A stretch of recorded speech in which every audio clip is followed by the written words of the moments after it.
माननीय कोर्टाने जामिनाचा आदेश पारित केला आहे, परंतु त्याची प्रिंट अजून हातात आलेली नाही आहे. त्यामुळे मेहरबान कोर्टाने काय निष्कर्ष व्यक्त केला हे तुर्तास सांगणं जरी अशक्य असलं तरीसुद्धा निदा खान TCSच्या केसमध्ये सर्व आरोपींच्या वकिलांनी युक्तिवाद केला होता की या आरोपींना अटक करण्याचं कारण नव्हतं. अचानक त्यांना अटक केलं. यांनी सगळ्यांनी तपासाकामी मदत केली असती, ते कुठेही फरार झाले नसते. त्यांचा काहीही क्राईम नाही. त्यांनी कुठल्याही धर्मांतरणास मदत केली नाही, जबरदस्ती केली नाही, त्याच्यानंतर बुरखा घातला नाही, कलमा पठण करायला लावलेल्या नाहीत. त्यानंतर कुठल्याही प्रकारचा शारीरिक अत्याचार कुठल्याही महिलांवर केलेला नाही असा त्यांचा युक्तिवाद होता. आणि काही कायदेशीर मुद्द्यावरती त्यांनी अटक बेकायदेशीर असं सांगण्याचा प्रयत्न केला. त्यावर विशेष सरकारी वकील माननीय मिसर साहेबांनी प्रदीर्घ युक्तिवाद केला आणि अटक कशी कायदेशीर आहे, सर्वोच्च न्यायालयाचं मार्गदर्शन वेळोवेळीचं, त्यानुसार ही अटक कशी कायदेशीर आहे याविषयी मेहरबान कोर्टाला पटवून दिलं.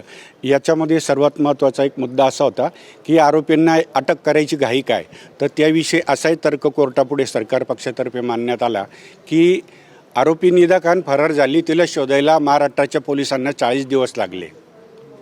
आता जर इतर आरोपी फरार झाले तर त्यांना किती दिवस शोधणार? त्यापेक्षा कायदेशीर पूर्तता करून त्यानंतर त्यांना नोटीस दिल्यानंतरही तपासाकामी ते सहकार्य करत नव्हते. त्यांच्याकडनं लॅपटॉप, मोबाईल, इतर माहिती, गॅजेट, त्याचे पासवर्ड हे सगळ्या गोष्टी मिळणं गरजेचं होतं. ते प्राप्त झालेलं नव्हतं. ते प्राप्त करून त्या आरोपींच्या मदतीने पासवर्ड ओपन करून त्याच्यात गुन्ह्यामध्ये तपास करणं गरजेचं होतं. त्यामुळे त्या आरोपींना कायदेशीर पूर्तता करून प्रॉपर रिझनिंग आणि ग्राउंड्स देऊन त्यांना त्याच्यामध्ये अटक केली.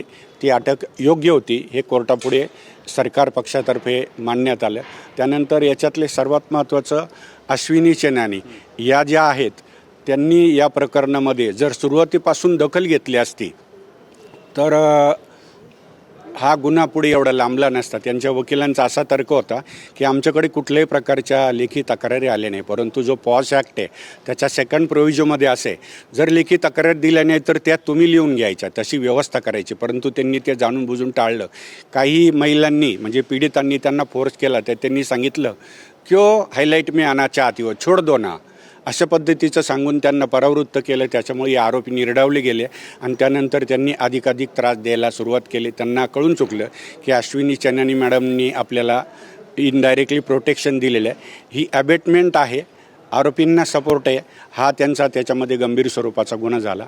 त्यामुळे या मुद्द्यावरही आर्ग्युमेंट करण्यात आलं. त्यांची पण जी अटक आहे त्याच्याविषयी तक्रार करण्यात आली होती की खूप घाईत अटक केली, परंतु त्यासुद्धा जर फरार झाल्या असत्या तर त्या डिपार्टमेंटचा हेड आहे, त्यांच्याकडनं जी सगळी माहिती त्यांच्या आधिपत्याखाली ती सरकार पक्षाला मिळाली नसती.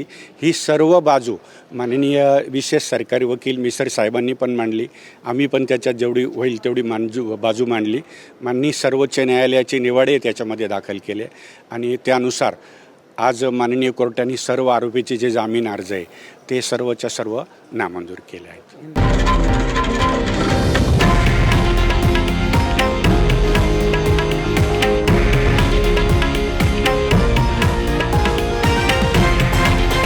हे आहे देशातील नंबर 1 न्यूज नेटवर्क आणि आपण पाहत आहात TV9 मराठी, एकमेव.